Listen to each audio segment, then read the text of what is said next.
અમેરિકાના રાષ્ટ્રપતિ ડોનાલ્ડ ટ્રમ્પની ટેરિફ નીતિની ભારતમાં ટીકાઓ થઈ રહી છે। દેશ અને દુનિયાના કેટલાક અર્થશાસ્ત્રીઓ પણ ટ્રમ્પની ટેરિફ નીતિને લઈને ટિપ્પણીઓ કરી ચૂક્યા છે।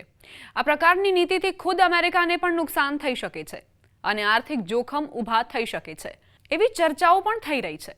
એવામાં હવે 19 અમેરિકન સાંસદોએ પત્ર લખીને ભારત અમેરિકા સંબંધો સુધારવા અને ટેરિફ નીતિની સમીક્ષા કરવાની માંગ કરી છે।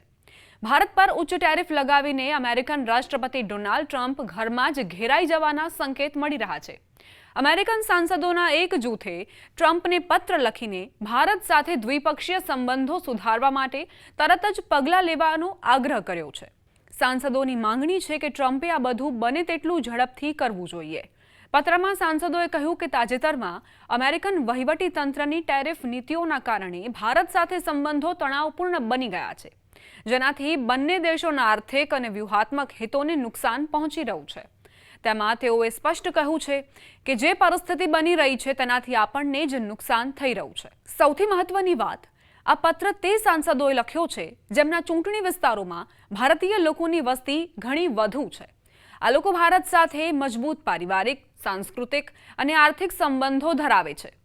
ડેબોરા કે Ross, row Khanna, bread Sharman, રાજા કૃષ્ણમૂર્તિ, પ્રમિલા જયપાલ, ફ્રેન્ક પેલોન જુનિયર સહિત કોંગ્રેસના 19 સાંસદોએ આ પત્ર પર હસ્તાક્ષર કર્યા। અમેરિકન સાંસદોએ પત્રમાં લખ્યું કે ઓગસ્ટના અંતમાં ભારતીય વસ્તુઓ પર 50% સુધી ટેરિફ લગાવવામાં આવ્યો હતો, જેમાં પહેલેથી લાગુ 25% ટેરિફ પણ શામેલ હતો। આનાથી ભારતીય ઉત્પાદકોને નુકસાન થયું અને અમેરિકન ગ્રાહકોએ મોંઘી વસ્તુઓ ખરીદવી પડી। અમેરિકન સાંસદોએ ટ્રમ્પને ચેતવણી આપી કે ટેરિફ વધારવાથી ભારત હવે ચીન અને રશિયા જેવા દેશોની નજીક જઈ શકે છે, જેનાથી અમેરિકાની વ્યૂહાત્મક સ્થિતિ નબળી પડી શકે છે। પત્રમાં ભારતને ઇન્ડો પેસિફિક વિસ્તારમાં એક સ્થિર શક્તિ અને રક્ષા સહયોગમાં એક મહત્વપૂર્ણ સાથી તરીકે દર્શાવવામાં આવ્યું છે અને અમેરિકા, ઓસ્ટ્રેલિયા અને જાપાન સાથે ક્વાડ જોડાણમાં તેની મહત્વપૂર્ણ ભૂમિકાનો પણ ઉલ્લેખ કરવામાં આવ્યો છે। 19 સાંસદોના આ પત્રમાં એ વાત પર પણ ભાર મૂકવામાં આવ્યો છે કે બંને દેશો વચ્ચેના સહયોગમાંથી એવું દેખાય છે કે સ્વતંત્ર અને ખુલ્લા સમાજો કેવી રીતે પરસ્પર આદર દ્વારા સમૃદ્ધ થઈ શકે છે। સાંસદોએ અમેરિકન વહીવટી તંત્રને આગ્રહ કર્યો કે તેઓ ટેરિફ નીતિની સમીક્ષા કરે અને ભારતના નેતૃત્વ સાથે વાતચીત ચાલુ રાખે। પત્રમાં અમેરિકા ભારત આર્થિક ભાગીદારી પર પણ ભાર મૂકવામાં આવ્યો, જેમાં વેપાર, નોકરીઓ અને રોકાણનો વિશેષ ઉલ્લેખ કરાયો છે।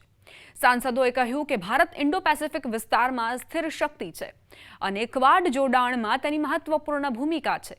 આ પણ કહેવામાં આવ્યું છે કે અમેરિકન ઉદ્યોગો સેમિકન્ડક્ટર, આરોગ્ય સેવા અને ઉર્જા જેવા ક્ષેત્રોમાં મુખ્ય ઇનપુટ માટે ભારત પર આધારિત છે, જ્યારે અમેરિકામાં ભારતીય રોકાણે દેશભરના સમુદાયોમાં નોકરીઓ ઊભી કરવામાં યોગદાન આપ્યું છે।